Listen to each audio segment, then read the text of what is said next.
Ditampilkan pada suatu malam yang gelap di mana seluruh kota dilanda badai petir. Namun mendadak petir-petir itu lenyap seketika. Adegan kemudian berpindah menampilkan dua pria yang berseteru bukan tentang cinta-cintaan apalagi perselingkuhan, tapi tentang krisis yang terjadi saat ini yang kemungkinan dapat memicu perang terbesar dalam sejarah dan mungkin akan mengakhiri seluruh kehidupan di dunia. Ya, apa yang sebenarnya terjadi?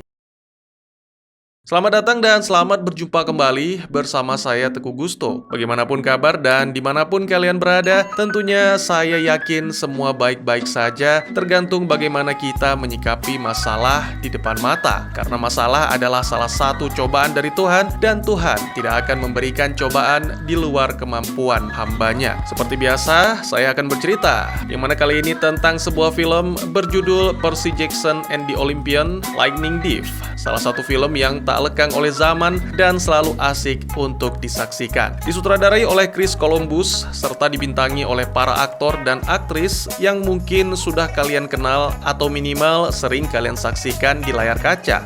Baik, tidak usah berlama-lama, tapi juga tidak perlu buru-buru karena si dia sudah ke penghulu, jadi lebih baik siapkan kopinya dan mari berseruput dulu. Ya, dua pria yang berseteru adalah saudara kandung dan keduanya termasuk dari tiga dewa agung yaitu Poseidon dan Zeus. Terungkap bahwa Zeus telah kehilangan petirnya yang merupakan senjata terkuat di alam semesta. Entah bagaimana, sang dewa petir itu menuduh anak haram saudaranya sebagai pencuri dan menegaskan dalam 14 hari senjata itu harus dikembalikan atau perang yang mengerikan akan terjadi. Adegan kemudian berpindah menampilkan seorang remaja tampan bernama Percy sedang menghadiri kuliah sejarah Yunani kuno. Dia tak punya teman banyak, tapi memiliki satu sahabat setia bernama Gruffudd. Keduanya bersama siswa-siswa lain mendengarkan penjelasan Profesor Brunner. Namun sebelum kelas selesai, Percy malah dihampiri oleh seorang guru wanita. Diarahkan ke ruangan yang berbeda untuk berbicara empat mata tanpa menyadari bahwa guru itu ternyata Whoa! You stole the lightning bolt! I don't know what you're talking about! Release him or I swear I'll tear you to pieces! Beruntung Percy terselamatkan akibat kedatangan dan ancaman yang dilontarkan oleh Brunner dan Gruffudd, yang mana membuat monster bersayap itu melarikan diri. Percy sama sekali tidak mengerti ada apa dengan petir dan entah mengapa dirinya dituduh sebagai pencuri. Percy mencoba menjelaskan hal ini, namun tanpa merespon, Brunner dan Gruffudd sepakat untuk membawa Percy ke sebuah camp rahasia untuk berlindung. Beberapa waktu kemudian, Percy dan Gruffudd tiba di rumah melihat Gabe, merupakan ayah tiri yang sangat dibenci, sedang memperbudak ibu Percy, Sally. Ketegangan terjadi ketika Percy mengajak Sally pergi, tapi untungnya Gruffudd segera bertindak melumpuhkan Gabe karena walaupun terlihat kekurangan, Gruffudd sebenarnya adalah seorang pelindung atau bodyguard Percy. Tak lama berselang, segera Percy, Sally, dan Gruffudd melakukan perjalanan, di mana pada momen ini Sally menjelaskan tentang pertemuannya dengan ayah Percy yang dianggap sangat spesial. Percy diminta untuk percaya bahwa sebenarnya sang ayah tidak ingin menelantarkannya, tapi semua itu harus dilakukan karena terpaksa. Kini Percy diharuskan tinggal di sebuah camp rahasia dengan pagar magis yang tidak bisa ditembus terutama oleh para monster. Selama percakapan, mereka tidak menyadari akan makhluk raksasa yang sejak tadi mengintai, lalu tiba-tiba saja seekor sapi jatuh di hadapan, membuat mereka mengalami kecelakaan.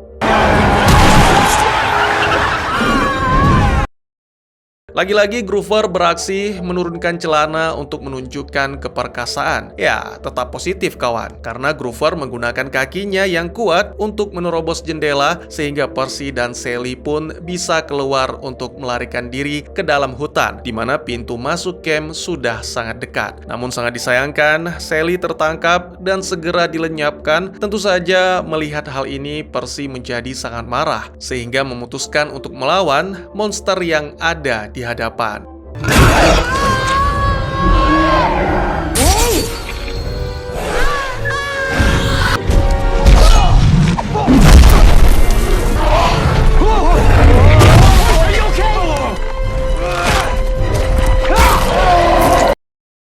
Keesokan paginya, Percy terbangun dan mendapati diri sedang berada di semacam ruang medis, tapi dengan perawatan kuno, sambil diawasi oleh Groover yang terlihat lega ketika mengetahui sahabatnya masih hidup. Sebaliknya, Percy sama sekali tidak lega karena terpukul akibat kematian sang ibu, tapi berusaha menyembunyikan. Groover pun berusaha untuk menghibur, memperkenalkan Percy dengan Cam, di mana sebagian besar yang ada di sana adalah anak dewa dari hasil perkawinan dengan manusia, yang biasa disebut campuran atau demigod. Banyak dari mereka yang hidup di dunia sebagai manusia biasa, tapi ada juga beberapa yang menonjol menjadi pemimpin, raja, atau pahlawan. Nah, Percy juga adalah salah satu demigod, bahkan anak dari salah satu dewa agung. Tak lama kemudian, selama aktivitas keliling-keliling itu, Percy sempat melihat seorang gadis tangguh yang mampu mengalahkan beberapa pemuda sekaligus. Sempat beberapa saat saling menatap, tapi Groover segera mengingatkan untuk tidak berlama-lama karena selain Percy akan dihajar, ada seseorang yang penting yang saat ini menanti Percy. Ya, orang penting yang dimaksud adalah Profesor Brunner yang ternyata berasal dari kaum Centaur, manusia setengah kuda. Nama aslinya adalah Chiron adalah pengurus sekaligus salah satu staf pengajar di camp. Setelah beberapa penjelasan tentang camp, terungkap bahwa Percy adalah anak dari dewa laut Poseidon. Entah mengapa ia dituduh mencuri petir Zeus, tapi Chiron memiliki rencana untuk membersihkan nama Percy, dan untuk awalnya pemuda itu akan menjalani pelatihan khusus. Sesaat kemudian, setelah mengumpulkan seluruh demigod yang terbagi menjadi 2 kelompok, mereka diminta untuk menampung Percy sebagai anggota baru. Kelompok biru yang dipimpin oleh Luke dengan senang hati menyambut. Misinya sangat sederhana, kedua regu akan bertempur dan yang menang adalah regu yang berhasil merebut bendera lawan. Ya, pertandingan pun dimulai.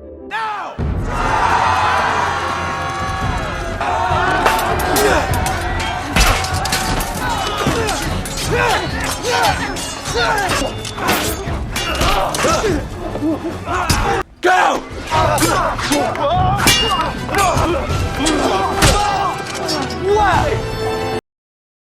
Kerjasama apik antara Percy dan Luke membuat mereka unggul, sehingga sepertinya tak begitu sulit bagi tim biru untuk meraih kemenangan. Namun, hal yang tidak diperhitungkan Percy adalah keberadaan si gadis tangguh yang cantiknya alamak gak ada obat. Ya, diketahui gadis itu bernama Annabeth. Dia adalah putri dari Dewi Kebijaksanaan. Athena tidak hanya bijaksana, tapi juga ahli dalam strategi. Dan semua itu diturunkan kepada Anna.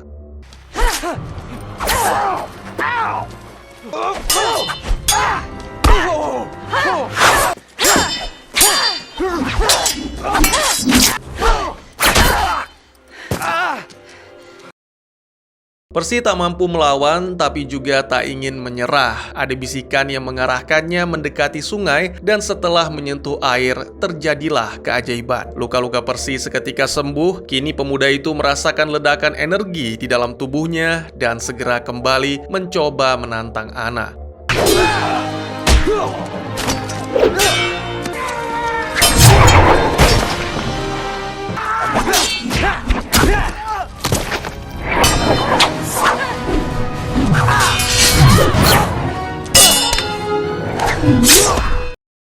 Melihat pemimpinnya kalah, kelompok merah pun menjadi gentar, sehingga dengan mudah Percy mengklaim kemenangannya. Beberapa waktu kemudian, seluruh demigod merayakan dengan makan besar di sekitar api unggun. Tentu saja Percy kini menjadi populer, terutama di kalangan para gadis. Tapi tak ada seorang pun yang menarik, kecuali gadis yang nyaris membuat Percy terbunuh dalam kompetisi, yaitu Anna. Sayangnya, belum sempat berbicara lebih dalam, tiba-tiba saja makhluk mengerikan muncul dari api. Diketahui bahwa makhluk itu ternyata salah satu dari 3 dewa agung Hades menuntut agar Percy muncul sembari menghancurkan pesta.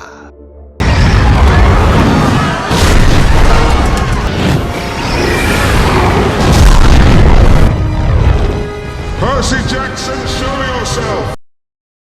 Tak ingin masalah ini berlarut-larut, Percy mengabaikan larangan Chiron dan datang menghampiri Hades. Pada momen ini terungkap bahwa Hadeslah yang mengirim makhluk yang disebut Minotaur bukan untuk membunuh tapi menculik Sally. Dan kini Sally sedang ditahan di neraka. Jika ingin sang ibu selamat, Percy harus mengembalikan petir Zeus terlebih dahulu.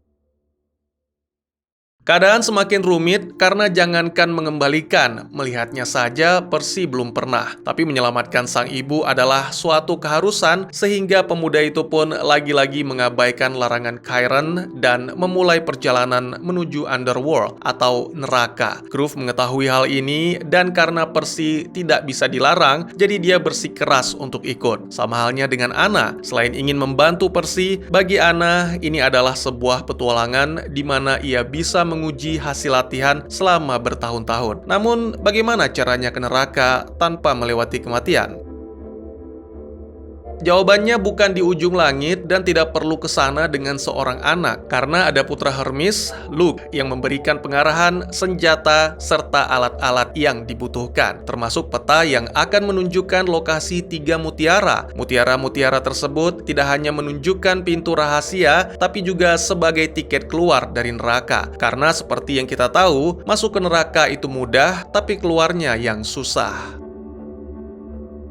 Beberapa waktu kemudian, setelah berterima kasih, Percy dan rekan-rekan pun memulai perjalanan menuju ke lokasi mutiara pertama, yaitu Taman BBM. Setibanya di sana, kelompok itu terkejut melihat jumlah patung yang nyaris menyamai jumlah tanaman. Selain itu juga ada kolam berisi koin emas yang menjadi salah satu petunjuk keberadaan mutiara. Untuk mempermudah, mereka memutuskan berpencar, sementara para pemuda masih melihat sekitar patung. Anna tiba-tiba dikejutkan oleh seorang wanita yang mengatakan bahwa mereka semua dalam bahaya dan harus segera pergi melarikan diri. Namun, belum sempat melarikan diri, tiba-tiba saja seorang wanita lain menghampiri, mengaku sangat mengenal Ibu Anna karena kutukan yang telah diberikan. Ya, wanita itulah BBM, kependekan dari Medusa. Dia dikutuk oleh Athena dengan kekuatan mengerikan. Barang siapa yang menatap mata Medusa, maka seketika seluruh tubuhnya akan menjadi batu.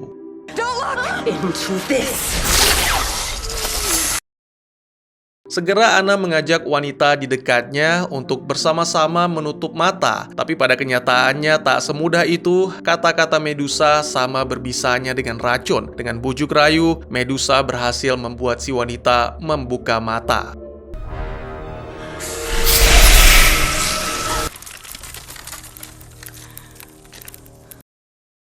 Seharusnya kini giliran Anna, namun untungnya 2 rekan yang lain datang untuk menyelamatkan. Don't look, Annabeth. Don't open your eyes.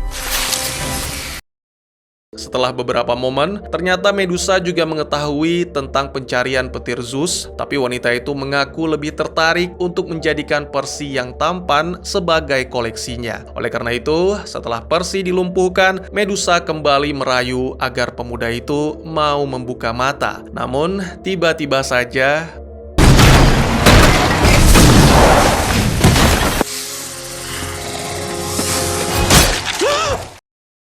ya, pada akhirnya Percy berhasil memenggal kepala Medusa dan memutuskan untuk menggunakannya sebagai senjata. Dan selain itu, benda yang mereka cari-cari juga ditemukan melingkar di tangan Medusa. Ini membuat peta bereaksi memunculkan lokasi mutiara kedua, yaitu di sebuah museum.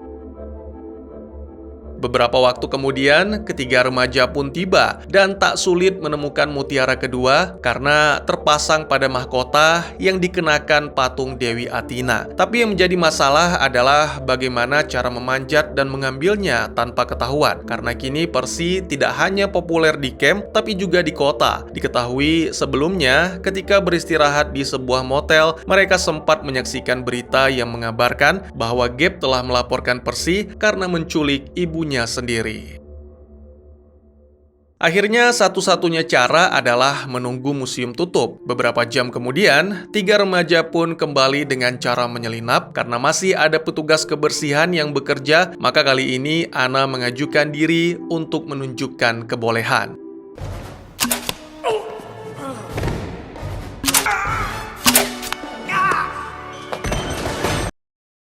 Selanjutnya giliran Percy dengan menggunakan sepatu dari Luke yang merupakan salah satu sepatu Dewa Hermes. Bermodal nekat, pemuda itu pun dengan mantap melompat.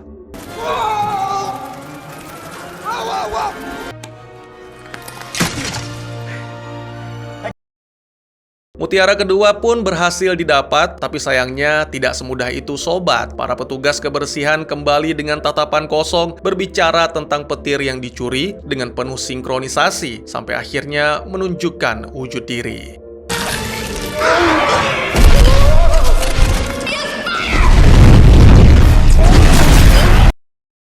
Hydra, itulah mereka yang sebenarnya. Dengan nafas api, makhluk itu mulai memojokkan kelompok Percy. Inilah saatnya Percy menggunakan perisai sakti dari Luke, serta pulpen pedang dari Chiron. Percy pun berhasil menebas semua kepala Hydra tanpa menyadari bahwa itu hanya membuat kondisi semakin pelik.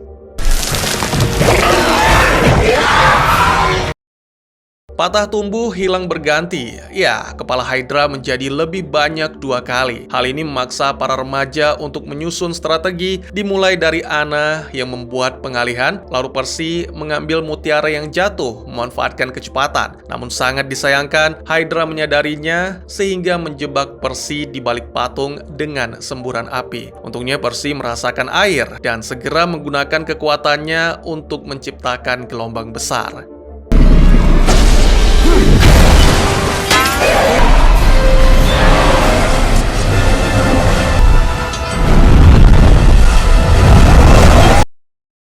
Mutiara berhasil diraih, kini Percy dan teman-teman hanya perlu melarikan diri. Hanya saja, lagi-lagi mereka menemukan masalah bahwa pintu keluar satu-satunya terkunci. Kini solusinya adalah menggunakan kepala Medusa, lalu menjadikan Hydra sebagai koleksi baru bagi museum itu.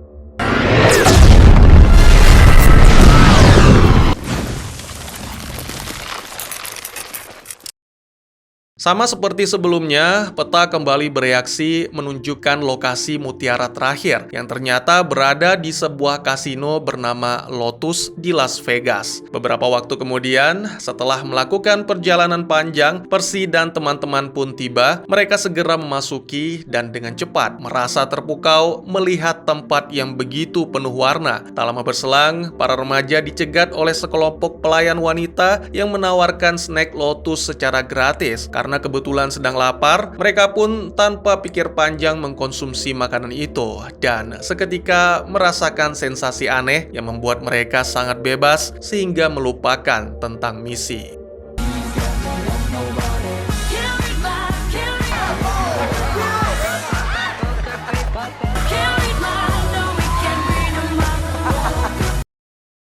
Pada suatu momen, di tengah-tengah kebahagiaan, Percy pun mengingat kembali misi mereka, lalu menolak semua snack Lotus yang ditawarkan. Menyadari bahwa mereka telah terjebak di sana, Percy pun segera menghampiri teman-teman dan mencoba menyadarkan mereka, sambil memberitahu bahwa mereka harus segera menyelesaikan misi atau dunia akan berakhir.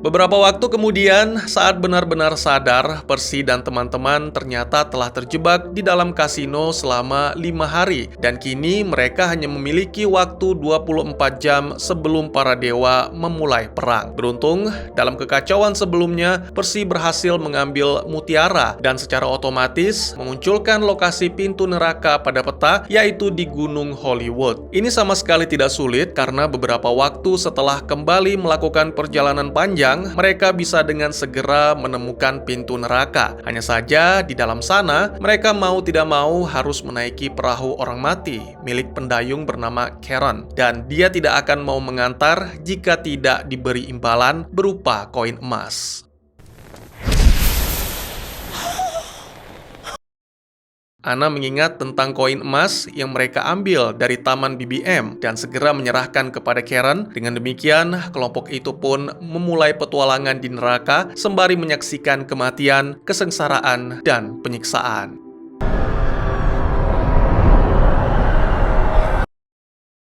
Tak lama kemudian, kelompok Percy tiba di sebuah kastil besar milik Hades dan segera disambut oleh para anjing yang disebut Hellhound. Dengan cepat, seorang wanita datang untuk menghentikan anjing-anjing itu. Diketahui bahwa wanita itu adalah Persephone, istri Hades, yang ternyata cukup ramah apalagi terhadap Groovar. Sesaat kemudian, Percy akhirnya menghadap Hades, sang penguasa neraka, setelah sebelumnya Groovar sempat membuatnya tersinggung soal penampilan.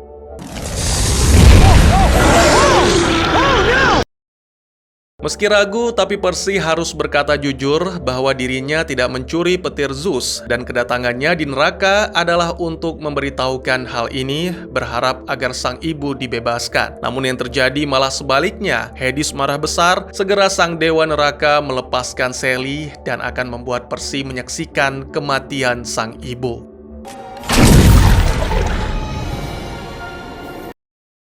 Tiba-tiba, sesuatu yang bercahaya di balik perisai mengalihkan perhatian, yang mana ternyata itu adalah petir Zeus. Entah bagaimana senjata itu bisa berada di sana selama ini tanpa ada seorang pun yang menyadari, termasuk Percy. Tidak menutup kemungkinan Luke terlibat, tapi yang terpenting kini adalah menghadapi Hades yang memiliki niat menggunakan petir Zeus untuk berkuasa, dan selain itu, dia juga tidak membiarkan kelompok Percy pergi karena akan dijadikan makanan para jiwa yang berdosa.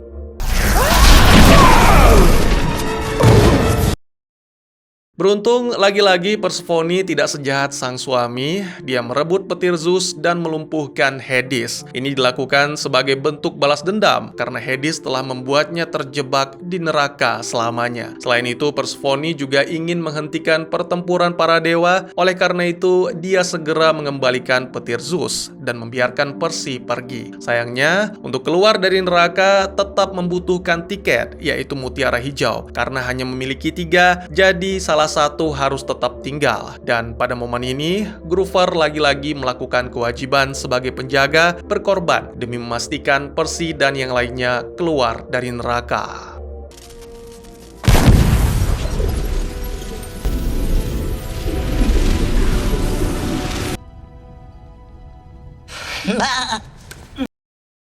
Dengan mutiara hijau, ketiganya pun menuju ke gerbang Olympus yang ternyata berada di puncak gedung Empire State. Terlihat mudah, tapi Luke tak akan membiarkan begitu saja. Terungkap bahwa memang Luke lah yang dengan sengaja mencuri petir itu dan membiarkan Hades untuk memilikinya, agar para dewa saling bertempur, saling menghancurkan, sampai akhirnya era mereka berakhir, digantikan para demigod. Duel di antara dua demigod pun dimulai, dan pengalaman membuat Luke lebih unggul, apalagi dia berhasil merebut petir Zeus.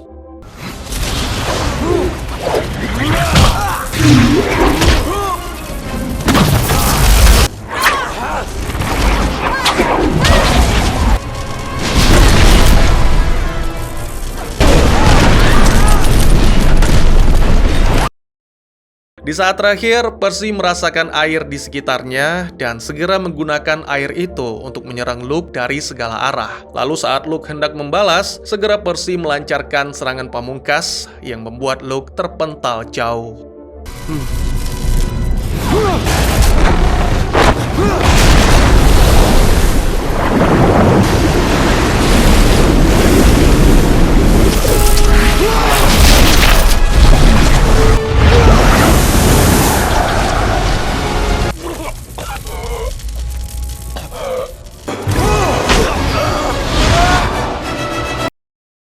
Misi belum selesai, oleh karena itu Percy dan yang lainnya bergegas masuk ke dalam pintu rahasia, membawa petir ke ruangan besar di mana para dewa sedang bertengkar satu sama lain untuk memulai perang. Ya, untungnya Percy berhasil mengembalikan petir itu tepat waktu dan melaporkan tentang kejahatan Luke, serta rencana dibalik pencurian tersebut. Ini membuat para dewa menyadari kepanikan dan kebodohan, sampai-sampai nyaris menghancurkan kaumnya. Kini semuanya pun tenggelam dalam renungan, sementara sebagai imbalan, Percy diizinkan untuk membuat satu permintaan, bukan kekayaan, apalagi umur panjang. Yang diinginkan Percy hanyalah menepati janji kepada seorang teman. Ya, Percy meminta agar temannya dibebaskan dari neraka. Tidak hanya mengabulkan permintaan tersebut, Zeus juga bermurah hati mengizinkan Poseidon untuk berbicara dengan Percy. Anna juga sempat bertemu dengan Athena, tapi hanya sekedar menyapa, dan keduanya sama-sama mengerti tentang kondisi mereka.